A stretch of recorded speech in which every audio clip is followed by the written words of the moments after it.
ఒక అమ్మాయిని చూస్తే చాలు. కర్రగా ఉంటే కర్రి, బక్కగా ఉంటే బక్కి, దొబ్బుగా ఉంటే దొబ్బి, పొట్టిగా ఉంటే పొట్టి, పొడుగ్గా ఉంటే తాడి చెట్టులాగా ఉన్నావనంటారు. అసలు అమ్మాయి పర్ఫెక్ట్‌గా ఉండనికి ఏమన్నా చెక్క బొమ్మనా? ప్రతి మనిషిలో ఒక బ్యూటీ అనేది ఉంటుంది. కానీ ఎందుకు ఇంకా బాడీ గురించే మాట్లాడతారు? ఎలా ఉన్నా అందరూ మంచోళ్ళే కదా!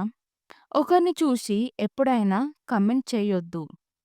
ఎందుకంటే ఆ కమెంట్ వల్ల ఆ మనిషి ఎంత బాధపడతారు.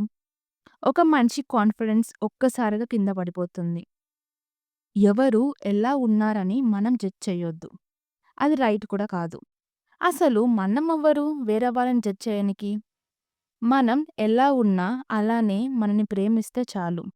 బ్యూటీ అనేది ఫేస్‌లో ఉండేది కాదు. మనసులో ఉండేది నిజమైన బ్యూటీ. అందరూ మంచోళ్ళే. అందరూ అందంగానే ఉంటారు. Everyone are beautiful and unique just the way they are. Spread love, spread positivity. ఒక చిన్న వర్డ్ నుంచి ఒక చిన్న మాట.